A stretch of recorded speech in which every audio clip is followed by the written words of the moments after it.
요한복음 2장 12절부터 22절까지 있는 말씀 보겠습니다.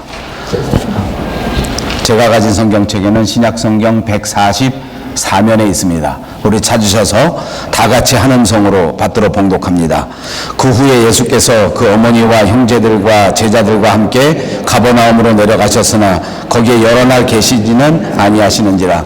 유대인의 유월절이 가까운지라. 예수께서 예루살렘으로 올라가셨더니 성전 안에서 소와 양과 비둘기 파는 사람들과 돈 바꾸는 사람들이 앉아 있는 것을 보시고 노끈으로 채찍을 만드사 양이나 소를 다 성전에서 내쫓으시고 돈 바꾸는 사람들의 돈을 쏟으시며 상을 엎으시고 비둘기 파는 사람들에게 이르시되 이것을 여기서 가져가라. 내 아버지의 집으로 장사하는 집을 만들지 말라 하시니 제자들이 성경 말씀에 주의 전을 사모하는 열심히 나를 삼키리라 한 것을 기억하더라.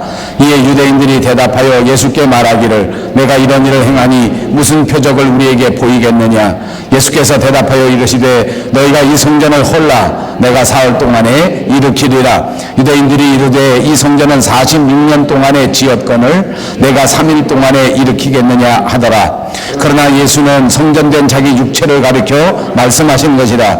죽은 자 가운데서 살아나신 후에야 제자들이 이 말씀하신 것을 기억하고 성경과 예수께서 하신 말씀을 믿었더라.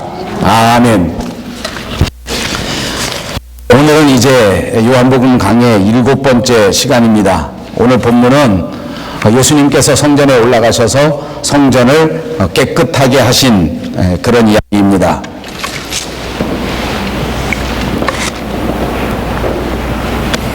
보통 이 사건을 가리켜서 성전 정화의 사건이다 이렇게 말하기도 하고 또 다른 말로는 성전 청결 사건이다 이렇게 부르기도 합니다.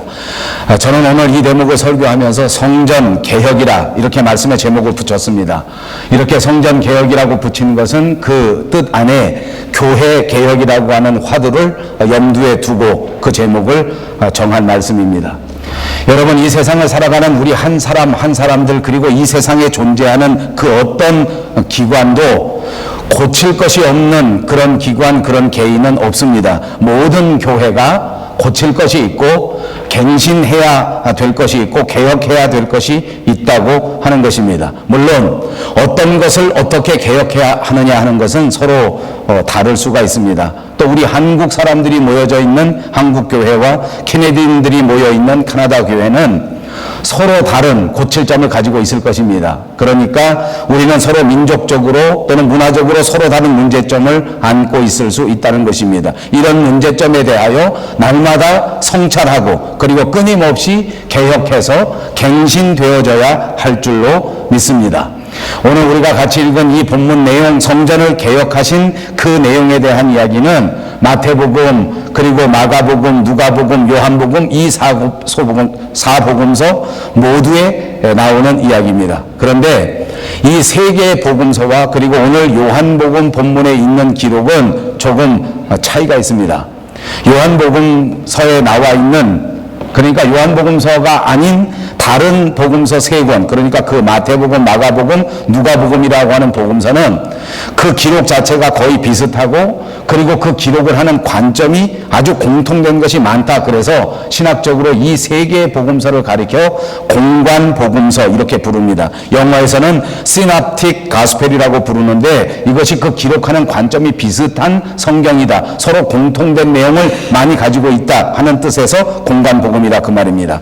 이 3개의 공관 복음서에 보면 이 성전을 개혁한 이 사건이 예수님이 생애에 살아가시는 동안 맨 마지막 주간, 그러니까 우리가 잘 아는 대로 고난주간, 그 고난주간 첫째 날 월요일에 이 성전 개혁의 사건을 일으키신 것으로 기록되어 있습니다. 여러분들이 고난주간마다 그 말씀을 묵상하시면서 아마 어렴풋이 기억이 떠올라질 것이라고 생각합니다. 그런데 오늘 우리가 선택한 본문 요한복음에 있어서는 이것이 지난주간 우리가 공부한 가나의 혼인잔치, 그러니까 예수님께서 공생애를 시작하시면서 가장 먼저 이루셨던 그 표적의 사건 바로 다음에 기록되어 있는 것입니다. 왜 이렇게 성경의 기록이 다른가?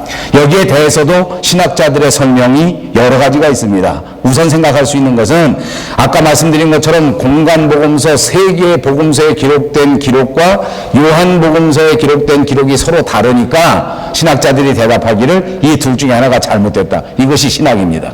저도 신학교에서 신학을 가르치는 일을 목사 안수를 받고 나서부터 지금까지 계속해서 해왔습니다만 신학자들이 밥 먹고 살기 참 좋습니다. 왜냐하면 서로 다르니까 아마 둘 중에 하나 틀렸을 것이다. 그게 정답입니다. 많은 사람들이 그렇게 생각합니다. 그리고 또 다른 해석도 있습니다. 그것은 뭐냐면 사실은 예수님께서 이 성전 정화의 사건, 개혁의 사건을 2번 했을 것이다.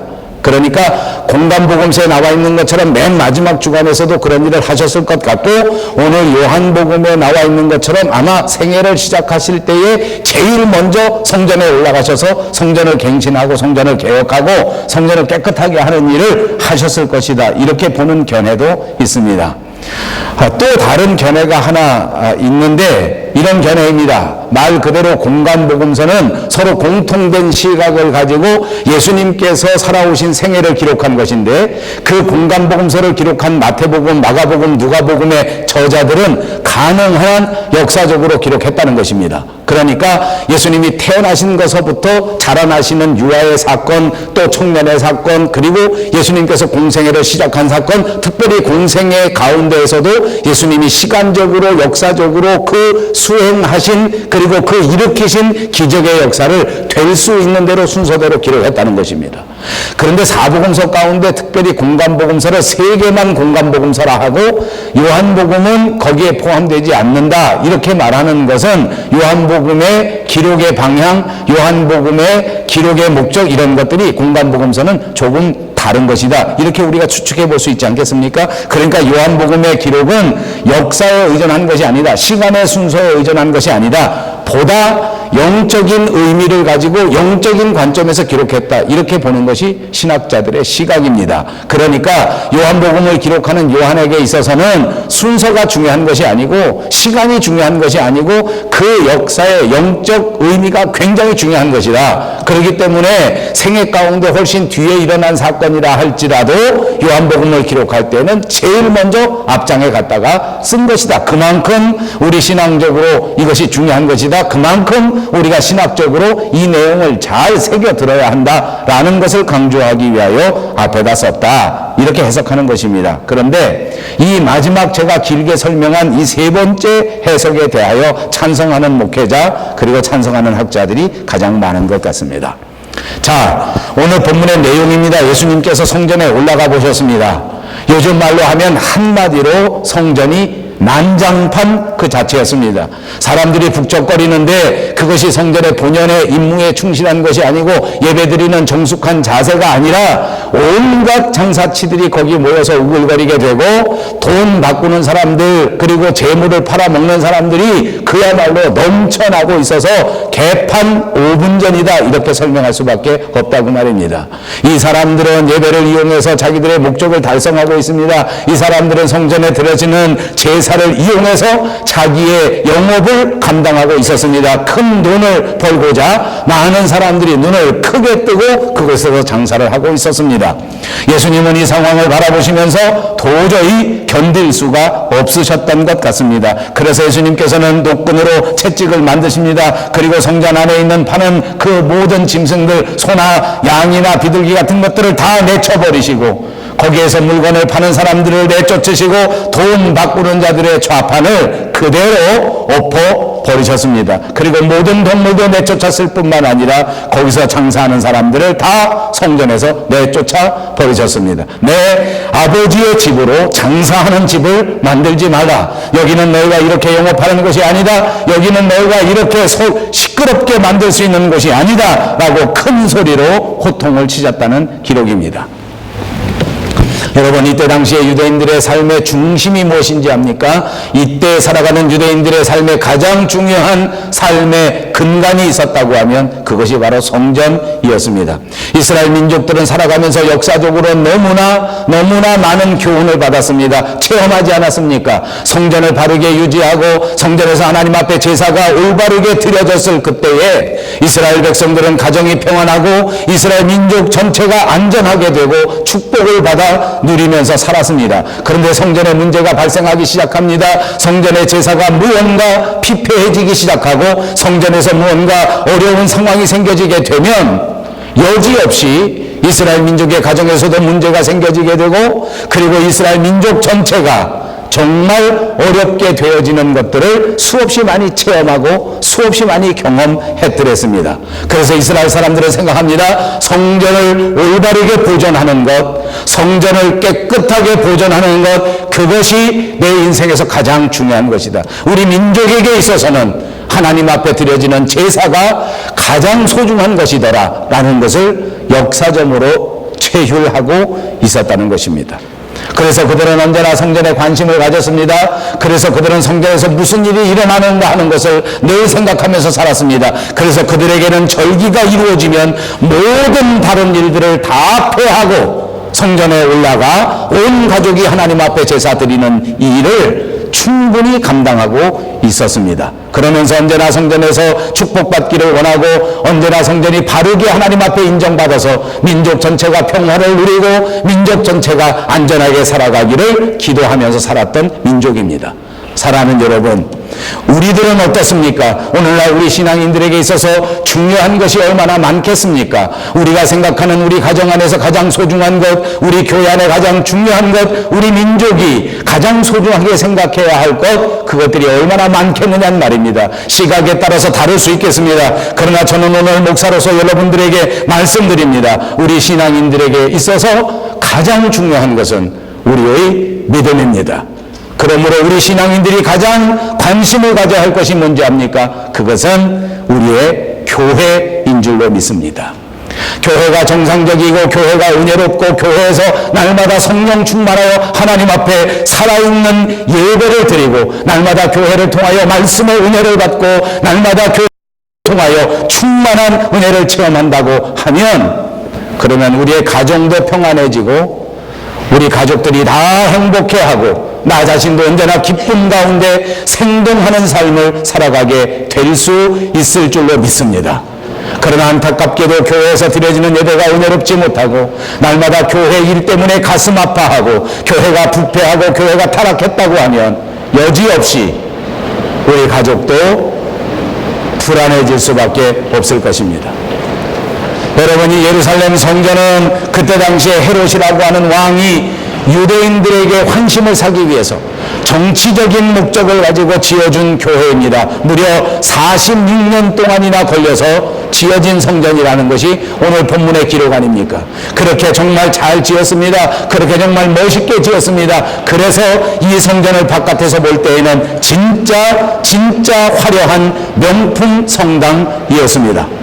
그러나 그 겉모습은 이토록 화려하고 그 겉모습은 이렇게 멋있었는데, 그러나 그 성전 안에서는 정말로 말씀 들으기 부끄러운 타락한 행위가 자행되고 있었습니다. 제사장들이라고 하는 구별되어져 거룩한 삶을 살아야 할 이 사람들의 자리가, 그 자리 자체가 돈을 사고 파는 자리가 되고 말았습니다. 돈을 주고 제사장의 자리를 삽니다. 그렇게 돈을 주고 부패하게 제사장의 자리를 산 사람은 그날서부터 자기가 들여놓은 돈을 걷어내기 위하여 다시 장사를 하기 위해서 재물을 판매하는 사람들에게 재물 판매권을 팔고 그리고 그것을 통하여 돈을 벌어 들였습니다. 이것이 예루살렘 성전의 타락상 아닙니까? 이것이 예루살렘 성전의 깊은 곳에서 볼 수 있는 부끄러운 자화상이었습니다. 이것 때문에 이스라엘 민족들은 아픔을 겪을 수밖에 없었다는 것입니다. 이것 때문에 결국 이스라엘 민족들은 한 사람도 행복해질 수가 없었습니다. 많은 사람들이 이 상황을 보면서 안타까운 마음을 가졌습니다. 바른 신앙을 가진 사람들은 이렇게 타락한 성전을 보면서 개탄할 수밖에 없었고 정말 마음속에 두려운 마음이 들었습니다. 이래도 되는 것인가? 교회가 이렇게 되면 될까? 하나님의 성전이 정말 이렇게 되면 어떻게 될 것인가? 이렇게 하다가는 정말 하나님의 진노로 사지 않겠는가? 모두가 다 마음속에 두려움이 생겼고 모두가 다 이렇게 해서는 안 된다는 마음을 가지고는 있었습니다. 그러나 그들이 입을 뗄 수는 없었습니다. 왜냐하면 권력 무서웠기 때문입니다. 잘못했다가는 성전을 모독했다고 하는 성전 모독죄로 붙들려가서 매를 맞고 결국에는 사형을 당할 수밖에 없었기 때문입니다. 이런 상황에서 예수님이 나타나셨습니다. 예수님이 성전에 오셨습니다. 예수님은 목숨을 걸고 성전을 향하여 쓰디 쓴 충원을 하시는 것입니다. 말씀드리는 것도 못 알아서 그는 화가 나 목금으로 채찍을 만들고 상을 엎어버리고 재물을 파는 사람들을 다 내쫓아 버리시면서 이 성전을 갱신하고 이 성전을 점화시키고 오늘 이 성전을 개혁시켜 주신 줄로 믿습니다. 여러분, 오늘 우리 스스로의 믿음, 오늘 우리가 다니는 현대 교회의 모습을 다시 한번 살펴볼 필요가 있습니다. 우리 스스로의 교회의 모습을 바라봅니다. 너무나 부패하고 너무나 타락하여 부끄럽고 두려운 마음뿐입니다. 여러분, 오늘날 현대 교회가 하나님 앞에서 멀리 떨어져 타락하게 된 것은 여러 가지가 있을 수 있으나 크게 중요한 것이 세 가지라고 생각합니다. 그 첫째는 말씀이 변질된 것입니다. 강단에서 전해지는 말씀이 하나님의 말씀이 아닙니다. 설교가 복음을 바탕으로 하는 설교가 아닙니다. 오로지 사람이 살아가면서 성공할 수 있다 없다 하는 성공의 방법론을 가리키는 것이 교회의 설교단을 점령해버리고 말았다는 것입니다. 긍정의 힘, 자기 십자가의 부정, 이것은 세속의 사상일지는 몰라도 성공을 일으키는 한 단계의 방법이 될지는 몰라도 성공으로 향하는 7가지 계단은 될 수 있을지 모르지만 이것은 복음의 근본이 아닙니다. 많은 그리스도인들이 타락해버린 채 하나님의 관심이 없어져 버렸습니다. 하나님의 영광은 어떤 것이고 하나님의 나라를 위하여 내가 어떻게 봉사하고 하나님의 나라를 위하여 내가 어떻게 기둥 같은 사람이 될 것인가, 하나님이 우리에게 바라시는 의로운 삶의 모습은 어떤 것인가 라는 것에 대한 관심은 다 없어져 버렸습니다. 모든 그리스도인의 관심이 어떻게 하면 성공할 수 있을까, 어떻게 하면 내 아이들을 성공시킬 수 있을까, 어떻게 하면 내가 교회당 건물을 멋있게 지을 수 있을까, 어떻게 하면 내가 죽을 때까지 건강하게 살 수 있을까. 이런 것들은 중요한 일이기는 할지 몰라도 강단 위에서 전해져야 할 하나님의 말씀은 아닙니다. 이런 것들이 온통 하나님의 복음의 이 재단을 덮어버리고 도대체 복음의 중심이 어떤 것인지 복음의 내용이 무엇인지를 모르는 것, 그것이 교회의 부패요, 그것이 교회의 타락인 것입니다. 이것 때문에 하나님의 교회가 분쟁하기 시작한 것입니다. 이것 때문에 하나님의 교회가 시끄러워지기 시작한 것입니다. 이것 때문에 사람들은 점점 더 자기들의 유익을 탐구하기 시작했던 것입니다. 또 다른 부패가 있습니다. 그것은 교회 정치의 부패입니다. 사랑하는 여러분, 오늘날 교회 안타까움이 뭔지 압니까? 교회는 하나님의 말씀을 중심으로 움직여지는 단체입니다. 그러므로 교회 안에도 교회 법이 있고 교회 안에도 성경의 법이 있습니다. 그러나 안타까운 것은 오늘날 현대의 교회가 세상의 정치의 잣대로 움직여지고 있습니다. 이것이 문제입니다. 이제는 세상의 민주주의로 교회를 판단합니다. 이제는 세상의 경영 우선주의로 교회를 판단합니다. 이제는 세상이 육신을 중심으로 하는 건강 제일의 사상으로 교회를 판단합니다. 이거 정말 큰 타락입니다. 여러분, 어느 교회를 제가 폄하하고 어느 교회를 욕하려고 하는 것이 아닙니다. 어느 교단은 사람이 건강하게 살기 위해서 먹는 채식을 교회 중심 사상으로 해서 추진하고 있습니다. 그래서 교회단이 열심히 다니는 사람 다 농장을 만듭니다. 그래서 농장에서 만드는 야채를 먹고 오래 잘 살겠다는 것이 그 교회의 목표입니다. 여러분, 이거 큰 문제입니다. 교회 하나님의 말씀, 성경을 통하여 움직여지는 것입니다. 그리고 하나님의 말씀에 말씀하신 그대로 조직을 갖추어 가는 것이야말로 오늘날 교회가 다시 갱신되어지고 개혁되어진다고 하는 사실을 믿으시기를 바랍니다. 특별히 우리 한국교회는 고쳐야 할 것이 너무나 많습니다. 오늘 교회가 하나님의 뜻대로 말씀대로 정치하는 것이 아니라 여전히 가부장적인, 여전히 유교적인 유산에서 벗어나지 못합니다.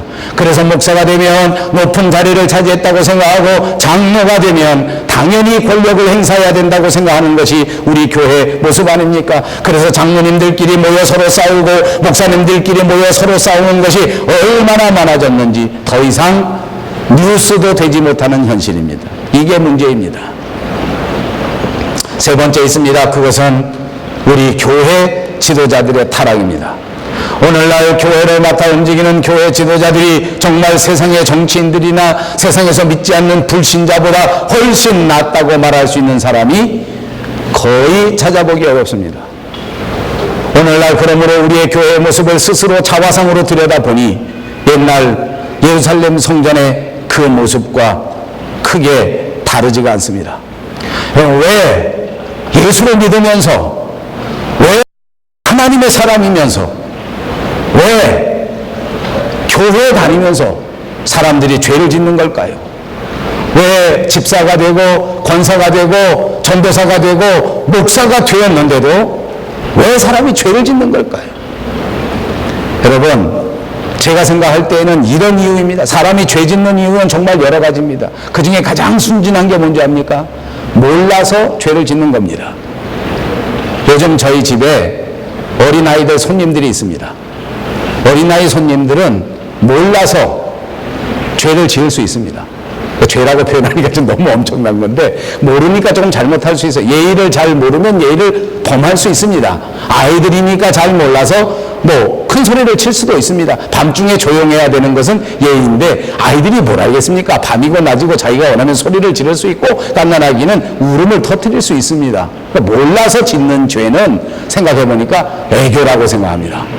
여러분, 우리가 모르고 죄를 지을까요? 제가 말씀드리려고 하는 건 그것입니다. 오늘 우리 교회가 모르고 죄를 지을까요? 아니요, 모르지 않습니다. 오늘날 현대인들은 모르는 사람들이 없습니다. 다 압니다. 무엇이 잘못된 것인지, 무엇이 하지 말아야 할 것인지, 어떻게 해야 되는지 모르는 사람은 저는 거의 없다고 생각합니다. 그런데 왜 죄를 짓습니까? 돈 때문에 내 생각을 다 팔아먹었습니다.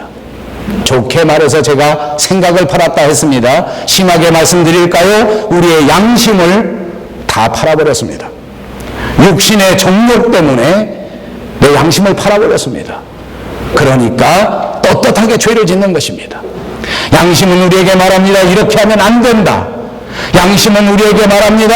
이렇게 사는 것이 아니다. 그러나 돈의 눈이 멀고 욕정의 눈이 멀고 세상의 눈이 모르니까 양심을 닫고 그리고 그만 죄를 짓는 것 아닙니까? 여러분, 우리가 성경을 몰라서 죄를 짓는 걸까요? 저는 목사로서 정말 고민을 많이 합니다. 제가 매주 설교를 하는데 요즘 요한복음을 강의하면서 저는 이 요한복음에 정말 심혈을 기울여서 설교 준비를 합니다. 주일날 예배 끝나고 나면 그 다음부터 가서 과거에 수없이 많이 설교한 대목을 다시 보기 시작해서 밤새도록 성경 말씀과 묵상합니다. 제 아내가 지난 주간에 이런 말 합니다. 나는 그 강의 설교 진짜 싫더라. 아바지, 진짜 싫다. 다 아는 걸 뭘 그렇게 또 하냐 이거지. 그래서 고민입니다. 다 아는 걸 계속 해야 되는가?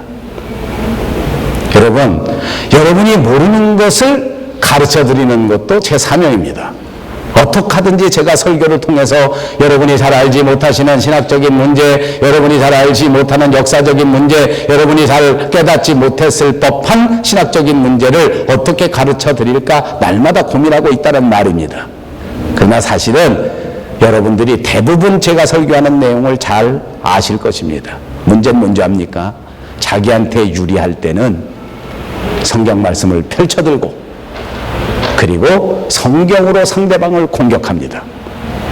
자기한테 불리할 때는 성경책을 깨끗이 덮어버립니다. 교회에서 이루어졌던 모든 일들을 깨끗이 무시해버리는 것 아닙니까? 이게 잘못된 모습입니다. 여러분, 갱신한다는 것이 뭔지 압니까? 개혁한다는 게 뭔지 압니까? 하나님의 성전을 깨끗하게 하고 하나님의 성전을 개혁한다고 하는 말, 그것은 저와 여러분 한 사람 한 사람이 말씀으로 돌아와 말씀 안에 거룩해진다고 하는 것을 의미하는 것인 줄로 믿습니다. 그러므로 우리는 말씀을 따라 거룩해져야 할 줄로 믿습니다. 여러분, 입으로 한번 해보십시다. 우리는 말씀을 따라 거룩해져야 합니다. 그렇습니다. 우리 안에 솟아오르는 죄악된 생각을 날마다 꺾어버릴 수 있어야 한단 말입니다. 우리 마음속을 유혹하고 우리를 흔들리게 하는 악한 마귀 사탄의 생각, 공중에 어두운 생각들이 침투할 때에 이것을 과감하게 용기 있게 퇴치해버릴 수 있는 하나님의 은혜가 저와 여러분에게 넘쳐나시기를 주님의 이름으로 축복합니다. 더럽고 부패한 습성도 깨끗이 잘라내 버려야 합니다. 우리 한 사람 한 사람이 하나님의 성령이 거하시는 거룩한 성전이라고 하는 사실을 날마다 되새기시고 날마다 깨달으시고 거룩한 성전답게 깨끗하게 그리스도인답게 살아가시기를 주님의 이름으로 축복합니다. 우리 조국에서는 세월호라고 하는 배가 사건을 일으키지 않았습니까? 이 사건이 일어난 지 꽤 오래되었습니다만 아직도 안타깝게도 돌아오지 못한 그런 사람들이 있는 것 같습니다. 자, 이것 때문에 우리 대한민국 정부는 정말 큰일이 났습니다. 온전히 개혁을 이루어야 되겠다라고 생각하면서 모든 국민들이, 그리고 특별히 정부가, 그리고 정치하는 사람들이 개혁을 노래하고 있습니다. 사실은 이 세월호 사건 때문에 그런 거 아닙니다. 정권이 바뀔 때마다 모든 정치인들이 개혁 그렇게 부르짖었는데 그렇게 이루어지지 못했습니다. 왜 이렇게 안 되는 걸까요? 여러 가지 이유가 있을 것입니다. 우선 사람의 의식이 개혁이 돼야 되는데 사람의 의식이 개혁되지 않고 제도나 시스템만 고치려고 했기 때문에 개혁이 안 돼요. 저는 캐나다에 와서 살아보니까 이 말이 얼마나 절실한지 우리 캐나다는 사람의 의식이 되어 있는 거예요. 경찰이 없어도 교통질서를 어기려는 사람이 많지 않습니다. 누가 나를 지켜보지 않아도 똑바로 세금을 내려는 의식을 다 가지고 있습니다. 그러니까 이 나라가 유지되는 거예요. 우리 조국에 안타깝지만 이 말 조심해야 되지만 한국 사람은 어떻습니까? 남이 안 보면 빨간불에도 그냥 막 지나가지 않습니까? 누가 보나 안 보나 우선 눈치를 보지 빨간불이냐 파란불이냐는 중요하지가 않아요. 그 세금을 내야 되고 소득을 얻었으면 세금을 내야 된다 이렇게 생각하는 사람 없는 것 같아요. 이게 걸릴까 안 걸릴까 이거 먼저 생각해요. 사람의 의식이 바뀌지 않고는 진짜 개혁이 안 돼요. 거기다 또 이 개혁에 실패한 이유 중에 가장 중요한 문제는 뭔지 압니까? 개혁을 외치고 정말 기대하고 이제는 진짜 우리가 마음먹고 의식도 바꾸고 마음도 바꾸고 진짜 개혁하리라 라고 생각하고 새로 국무총리를 뽑았는데 알고 보니까 그 사람이 개혁을 먼저 해야 되는 거예요. 이게 진짜 한심한 얘기예요. 나는 빼고 너만 개혁해라 이렇게 해왔기 때문에 개혁이 안 된 것 같아요. 모두가 합심해서 이 개혁으로 나가야 될 텐데, 그리고 여러분 갱신이나 개혁이라고 하는 것을 우리가 성공하지 못한 이유가 있습니다.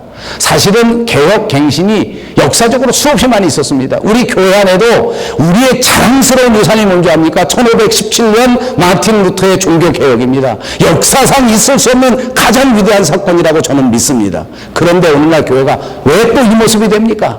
한 번만 개혁하고 말았기 때문입니다. 여러분, 갱신은 계속해서 하는 겁니다. 이걸 작게 더 좁게 말씀드릴까요? 우리가 마음 먹고 새로운 마음 갖고 작심삼일이 돼서 살도 뺄 것이다. 내가 정말 열심히 살 거다. 내가 교회 열심히 다닐 거다 하고 결심하고 처음 신앙생활 할 때는 여러분 다 잘했습니다. 여기 앉아있는 여러분과 다 위대한 사람이에요. 여러분같이 그런 사람들이 교회를 나가겠다고 결심한 그 자체가 위대한 역사적 사건입니다. 여러분 본래 그런 할 만한 그런 자기 있는 사람이 없었어. 웃지 마. 다 들켜. 네. 진짜 결심한 건 위대한 결심이에요. 훌륭합니다. 어느 누구에게도 자랑할 수 있는 위대한 결단이었습니다. 근데 왜 예수 믿으면서 기운이 없고 왜 예수 믿는데 행복이 없고 왜 예수 믿으면서 자꾸 흔들릴까?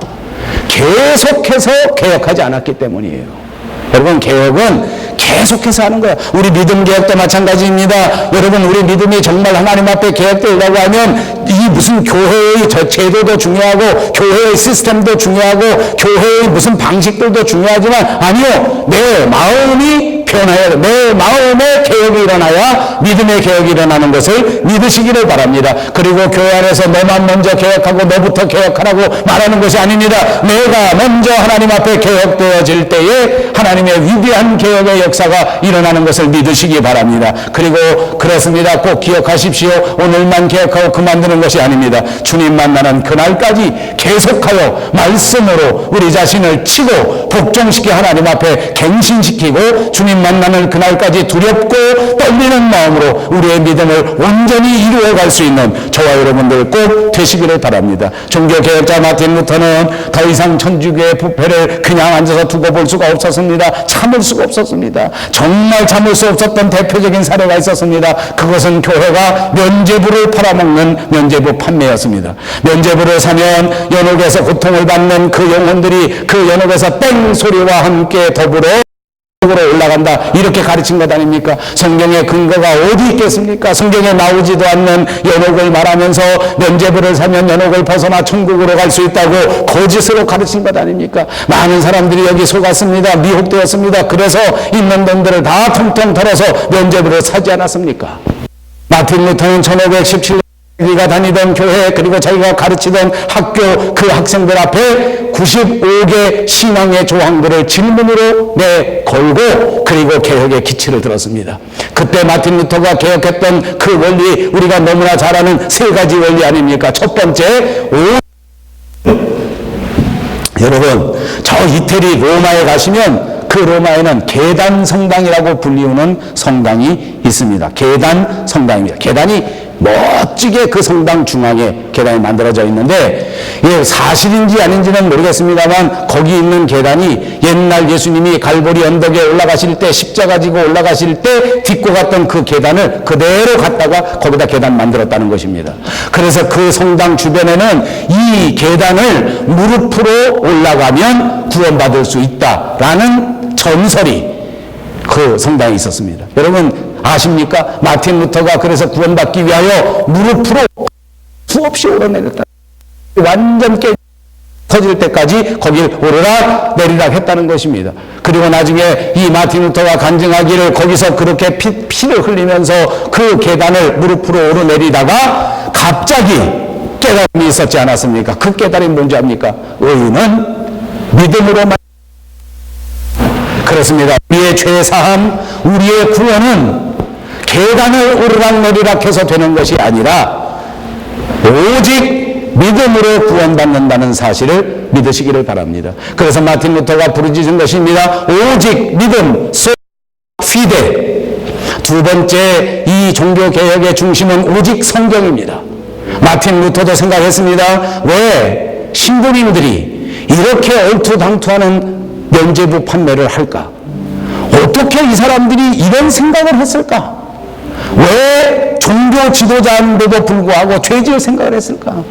마틴 루터가 생각하니까 이 사람들에게 가장 필요한 것은 돌아오는 거다. 왜냐하면 이 종교 지도자들이 교회 지도자인데도 불구하고 말씀에서 떠나버렸어요. 성경에서 떠나버렸어요. 그리고는 교황과 추기경들과 높은 사람들이 모여 회의를 만들지 않았습니까? 그리고 회의에서 나오는 모든 결정들을 신앙의 가장 중요한 표준으로 삼았단 말이에요.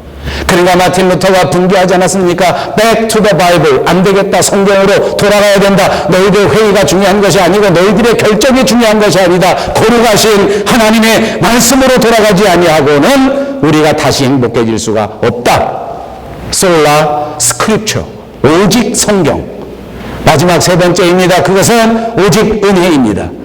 우리는 오직 하나님의 은혜로 구원받는 것을 믿으시기를 바랍니다. 그러나 사람들은 이것을 믿기가 어렵습니다. 어떻게 은혜만 가지고 구원을 받을 수 있을 것인가? 제가 목회해보니까 제가 만난 사람들은 대부분 다 좋은 사람들이었습니다. 그 사람들은 정말 양심이 있습니다. 그냥 구원받기가 너무 죄송하다고 생각합니다. 어떻게 믿기만 하고 구원을 받을 수 있겠는가? 그래서 공덕을 쌓아야 되겠다. 그래서 좋은 일을 해야 되겠다. 그래서 뭔가 돈을 내야 되겠다. 그래서 뭔가 내가 고생을 해야 되겠다. 라고 생각하는 사람이 얼마나 많은지 모릅니다. 옛날 사람들도 그랬습니다. 그래서 오직 은혜 위에 공덕 사상을 덧붙입니다. 그러나 여러분 명심하십시오. 하나님의 은혜로 구원받는 것이지 여기서 사람이 무엇을 행위를 통하여 구원받는다는 것, 내가 정말 너무 감사해서 하나님 앞에 봉사하는 것은 괜찮지만 그러나 내가 봉사해야만 구원받는다고 하는 것은 잘못된 사상입니다. 많은 사람들이 이 구원을 받기 위해 인간의 행위를 첨가시키고 있지 않습니까? 아닙니다. 오직 은혜로 구원받는 줄로 믿으시기를 바랍니다. 솔라 그라티아입니다.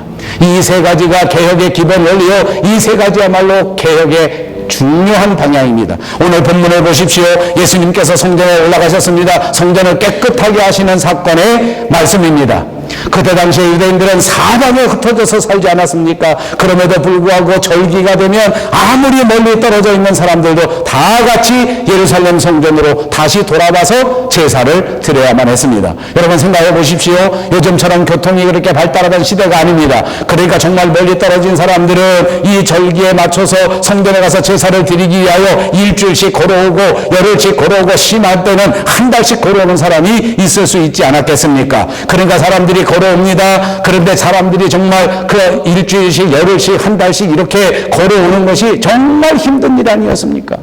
그런데 제사를 드릴 때 나만 가서 제사를 드리는 게 아니라 옛날에는 반드시 제물을 데리고 가야 됩니다. 양을 가서 바쳐야 되고 소를 갖다 바쳐야 되고 정 안 되면 비둘기라도 갖다 바쳐야 되는데 이게 사람도 가는 게 힘들어 죽겠는데 이 철딱선이었면 강아지 새끼 데려간다는 게 이게 쉽겠습니까? 강아지 같은 말이나 잘 듣지 송아지를 데려가야 됩니다. 거기다가 제물은 결정적인 퀄리피케이션이 있습니다. 뭔지 압니까? 흠이 없고 점이 없어야 합니다. 혹시 열흘 동안 걸어가다가 소가 다리라도 다치게 되면 말짱 도루묵입니다. 그래서 사람들이 생각해 봤습니다. 이거 어떻게 하면 좋겠는가? 그러니까 이럴 때에는 성전에 가서 이 제물을 사자. 여러분 이거 나쁜 생각은 아니었습니다. 왜냐하면 성경 신명기 14장에 보니까 이런 경우에는 성전에 와서 동물을 사고 그리고 제물로 바쳐도 된다라는 기록이 있기 때문입니다. 여러분 그리고 유대인들이 다 20세가 넘으면 누구든지 이 예루살렘 성전에 가서 성전세를 내야 합니다. 성전세. 근데 그때 당시에 그 성전세가 반세겔입니다. 그러니까 요즘 말하면 반세겔이라는 게 뭐 500원 이렇게 500원, 뭐 50원, 또 5,000원 이렇게 생각할 수 있겠어요. 어쨌든 반세겔, 한 세겔에서 반을 내게 되어 있습니다. 그게 성전세입니다. 근데 여기 돈 바꾸는 사람들이 왜 생겼느냐 하면 그때 당시에 사람들이 로마에 속국으로 살았기 때문에 대부분 유대인의 돈을 쓴 것이 아니고 실제 생활에서는 로마의 돈을 쓰지 않았겠습니까? 근데 로마의 돈에는 다 황제 가이사의 얼굴이 찍혀져 있기도 하고 성전에서 로마 돈을 받지 않습니다. 오직 이스라엘 사람들의 유대인들의 돈만 통용됩니다. 그리고 특별히 성전세를 낼 때에는 반세겔짜리 동전만 내게 되어 있습니다. 왜냐? 반세겔짜리 동전에 형상이 아무것도 없습니다.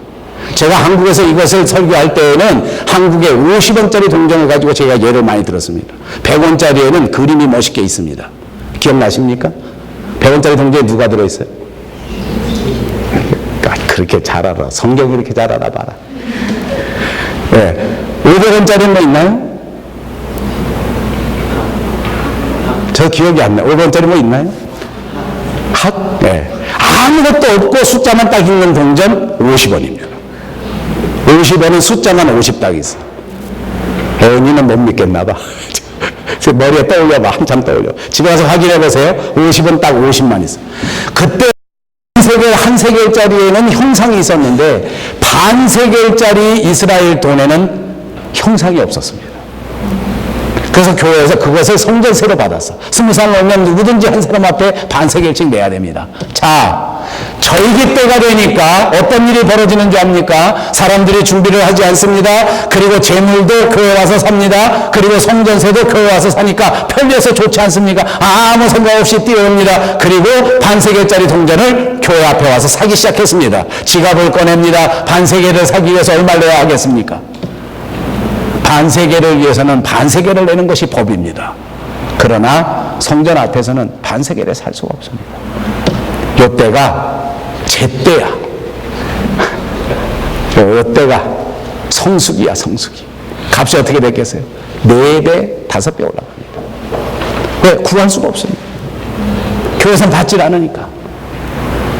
저는 이것이 굉장히 좋은 제도라고 생각합니다. 왜냐하면 이게 상징적인 의미가 있는 거예요. 그 동전 안에 그림이 있다고 그게 우상입니까? 아니요. 제가 지난 시간에도 말한 것처럼 그렇게 미신적으로 믿으면 안 됩니다. 여러분, 그렇게 미신적으로 믿지 마시기 바랍니다.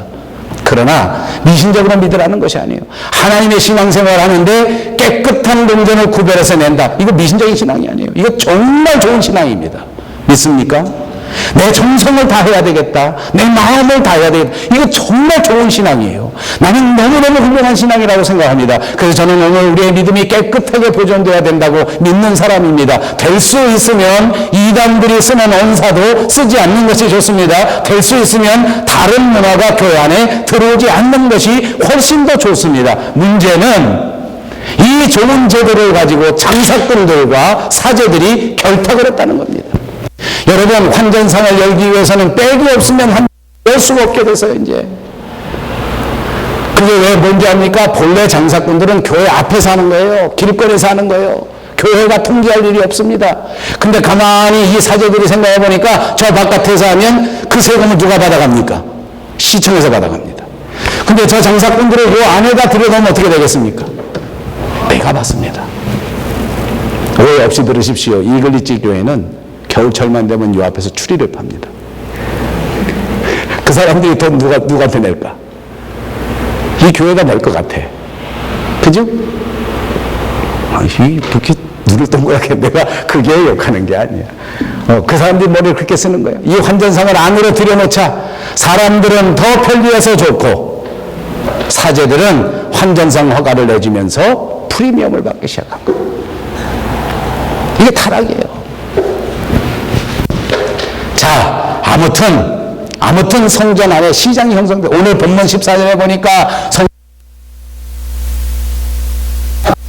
사람, 그리고 돈을 바꿔주는 사람도 있다는 거예요. 돈을 왜 바꿔주는가? 그래서 바꿔주는 거예요. 돈, 재물 사는 것보다 더 중요한 게 돈 바꾸는 거예요. 왜 이렇게 환전소가 그 안에 들어가 있는 거예요? 이게 왜 이렇게 되느냐? 두말할 필요도 없이 사람들의 편리를 위한 것입니다. 저는 목사입니다. 이 대목에서 정말로 두렵고 떨리는 마음으로 이 말씀을 묵상합니다. 오늘날 우리 교회가 목사님들까지 앞장서서 교인들의 편리를 위하여 최선을 다하고 있습니다. 어떻게 하면 편리하게 예배를 드릴까? 어떻게 하면 편리하게 교회를 다닐 수 있게 할까? 여러분들이 어떻게 하면 아주 쉽게 교인 생활을 감당할 수 있을까에 대하여 저도 최선을 다하고 있습니다.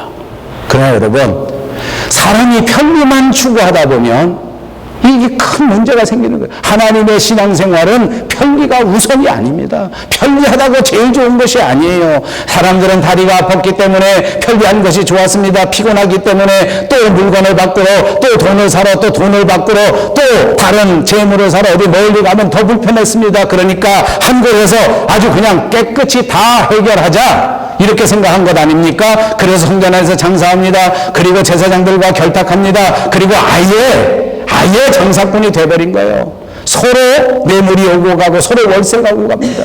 예수님께서는 이 대목에서 견딜 수 없었던 것입니다. 이 상황을 그대로 놔 두실 수가 없었습니다. 그래서 이것을 바로잡기 위하여 성전에 올라가시고, 그래서 이것을 바로잡기 위하여 갱신하시고, 그래서 이것을 바로잡기 위하여 개혁을 단행하신 것입니다. 주님이 말씀하시지 않습니까? 내 아버지의 집으로 장사하는 집을 만들지 말라. 성전이 장사하는 집이 되어서는 그것이 변집이라는 말입니다. 성전에서 이권이 오고 가는 것은 좋지 않다는 말씀입니다. 사랑하는 여러분, 저는 오늘날 현대교회의 가장 큰 문제가 교회의 재정에 관련된 문제라고 분명하게 생각합니다. 돈이 너무 적어도 문제, 돈이 많아도 문제입니다. 역사를 통해서 보니까 오늘날 우리 교회는 돈이 많아서 문제입니다. 교회가 돈을 모으다가 이 돈을 너무 많이 모아놓고 나서 보니까 교인들이 다 뿔뿔이 갈라져서 돈 때문에 싸움이 벌어지게 된 것입니다. 돈이 모였습니다. 건물을 샀습니다. 건물이 갑자기 왕창 올라버렸습니다.